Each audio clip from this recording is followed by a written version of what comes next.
you're picking up your child from your ex's house. Yeah. The first thing I would do is prepare your own heart. Yeah. Being curious will go a very long way into helping you establish or prepare for what you're going to be receiving. But I would also get if they're old enough, ask the kids like, hey, what would make this easier for you? Your blended family has a 100% chance of success when you do it God's way. We are Blended Kingdom Families, and we want to provide biblical resources to heal and restore families with a message of hope for the next generation. Let's get after it. Hey guys, welcome back to the BKF podcast. We are super excited to have you. If you haven't already, take an opportunity, like, share, comment, leave us a review, or you can actually email us with your questions, which is what we're going to do today is answer one of those questions. Yeah. But you can email us at info@blendedkingdomfamilies.com. Anything that's going on with your blended family, we would love to hear from you, and we'd love to help you in any way possible. So today we're going to be answering a question from a viewer. From one of our community members. So if you follow us, guys, if you're not following us, follow us on Facebook, follow us on Instagram. We always like to poll our audience for upcoming podcast days. And so we want to answer any questions or issues that you guys are facing in your blended family. And so this week we got a question, and it says, it says, describe healthy boundaries for when a co-parent picks up their child at the ex's house. Okay. So there's a lot of layers to this question. It can be answered in a lot of different ways. Yeah. We're going to try to get it to, the answer that covers the most situations. Yeah. So you're picking up your child from your ex's house. Yeah. The first thing I would do is prepare your own heart. Yeah. Because you really don't know the situation that you're going into. In a lot of these situations, you haven't talked to the child in maybe a couple of days. You don't know how their experience was. So maybe just preparing your own heart for that receiving of your child. Yeah, and I think a big part of this too is, this can look different if you have a good co-parenting relationship, and it can look very different if you do not have a good co-parenting relationship. So I would say more to the side of like, if you have a healthy co-parenting relationship, describe healthy boundaries. I know for us, like we, as in blended families, you have hills and valley seasons, right? Like you have good co-parenting seasons, you have low co-parenting seasons. And so I know for us in the beginning, whenever we would pick up or drop off, it was always in a parking lot. It actually wasn't at each other's house, or it would be close to the house, but it would be in a parking lot. And so we kind of had the boundaries of that. Like we really just wanted to just protect that privacy, so to speak. It's almost like neutral turf. It's very neutral turf. And so that was important for us to do then. We after we went through our litigation season, we were in a really good co-parenting space. So we actually would pull up to each other's houses. It got to the point where we did not feel, and this is just our experience, but we did not feel that it was the best situation for Michael to no longer meet in a parking lot. So then we started dropping off and picking up at each other's houses. And that even happened even when we weren't in the best seasons of co-parenting. We never went in the houses. We never went in the house. So, this could be something that people, have a difficult time with. Again, if you have a good co-parenting relationship, we know blended families were like, spouse and ex-spouse are great friends. They get along and they go into each other's houses. They talk to each other's children. And we've seen that work. And then that is amazing. But we also have co-parents where they just cannot even stand to be in the same room. And so, some of those boundaries are, I think it's something that you and your spouse need to talk about and really pray about of what are you comfortable with? And, if you had a traumatic past with that ex-spouse, is it going to be triggering if you, get close to them, or if you even get close to their house? Like, what does that look like? And I think discussing what some of those boundaries could be.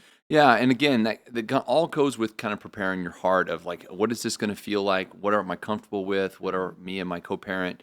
What have we discussed and what we're comfortable with? The reason we say this is, and again, we want to put focus on the children in the transition, because I don't want them to be missed in this. Yeah. Because so many times that really should be the focus. They're the ones who are transitioning homes, who are transitioning concepts, parenting styles, atmospheres, bedrooms, all these things. Yeah. And I kind of go with this concept when they're away from you, you may find that you have a resentment. You may find that you have a hardening of your heart, that you're just missing out on something. So as you go to pick up the child, again, preparation for that, so that when they do become with you and when your child gets in the car, that you're focused on a positive, that you're focused on, hey, did you have a good time? Hey, what did y'all do? Kind of thing. Not in an inquisitive, like, let me just grill you kind of situation, but generally interested in the child's having a good time at that other parent's house. Yeah, I think definitely trying to make that transition for the child is vital, because that can really set the tone and the mood for how they come into your house. Like, if they're coming into your house in a bad mood, just in a negative space, man, that's going to be a really rough transition period. We know blended kids, it can take 48, 72 hours, sometimes longer for them to like finally just decompress and get into just a peaceful place, so to speak, to acclimate. But two things that I want to bring up is that maybe you may have your current spouse may not get along with your ex-spouse, and that can be a huge source of contention, or it could even be a situation where they just don't feel comfortable doing the drop off or having them even step foot on the property. And so I think checking in with your spouse on that and seeing who is comfortable with what, and then also having that conversation with your ex-spouse if you can. Yeah. If you can come to a mutual point of like, hey, like, we're okay with you guys coming in the house, or hey, would you mind just, dropping him off at the curb? I'll meet you outside. Trying to have that communication, setting those boundaries that are good for you and your family, you and your spouse, but also the kids as well. And so I think taking all of those things into consideration, one, start with your own family. What are you comfortable with? What are you willing to do, willing not to do? And then trying to have a conversation with your ex-spouse of, hey, like, would you guys be in line with this? Or even if maybe they're overstepping boundaries, saying, hey, we would appreciate it if you would not do this because of XYZ. Yeah, no, I think those are great. The other thing I want to point out, and again, we're talking about this kind of as a pickup, meaning you're the person going to pick up. I also want to, kind of segment into, you can, as the parent who is the child's leaving your house, you can make that a lot easier on your child by the words that you say and the way that you are going about a transition. I think that is so often overlooked because, again, the hardness of our heart gets in the way. We're not excited about our child leaving us, but our focus should be on that child and how they are going to acclimate back and forth. We've talked a lot about my words got mixed up. We've talked a lot about ways that you can make that easier when they're at your house. But as you prepare your child to leave, just asking them and talking to them, hey, are you excited about next week? What do you have planned for next week? Are you excited to see your friends when you go back to your mom's or to your dad's? These are things that you can do to just kind of set the tone. One of the, we weren't planning on talking about this, but one of the most disheartening videos that we've ever seen in blended families that circulated on a lot of social media was that concept of the child was sitting in the car, the mom was at the curb receiving, and the child was like, I'm not getting out of this car. And the father in that situation wasn't doing any favors in that. Right. Wasn't saying, and this was a younger, middle-aged teenage child, but was basically not making that any easier, and it became increasingly more defiant. Police had to be called in. And that's just one of the most visible examples that we've seen of a transition that is so unhealthy because not only the other parent didn't prepare for this, but the other parent who was picking up wasn't prepared for this kind of situation. Yeah. No, I think you're right. The preparation is key, and just establishing those boundaries for self, establishing the boundaries for your marriage, and establishing the boundaries for your kids. Because, I think when it comes to the kids, it's preparing them is key. And so if you're on the receiving end, you don't know how they're feeling or what you're going to experience when they come in. So again, just being super prayerful in that and trying to reach out to the parents beforehand and being like, hey, is there anything that I need to know of? Were there any hardships this week? Was there anything that happened at school? Being curious will go a very long way into helping you establish or prepare for what you're going to be receiving.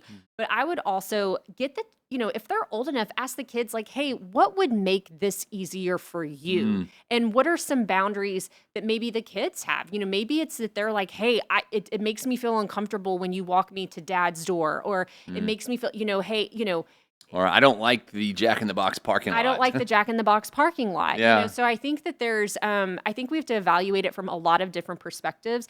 One, it's, yourself. Again, if you and your ex have a traumatic past, that's one thing. In your marriage, what are the wishes of your current spouse? And then for your children, what is it that they wish or that they desire in this drop off and pick up? And the boundaries that you can place around that that provide unity or a sense of unity, a sense of peace, and can make it as smooth as possible. Yeah. And the last thing I would say as encouragement is understand that blended families go through phases. Oh, sure. And so you may be in that phase where this is just a really hot topic and it's always contentious and it's always a struggle and you don't look forward to it, whether you're receiving the child or you're dropping off the child, it's just always contention. That's when we would tell you, hey, make sure that you're in prayer for this. Make sure that you are staying diligent to what you know to be healthy co-parenting, and understand that this phase will move on. Yeah. Your phases will shift. The child will develop. The child will get a little older. Our children will get a little older.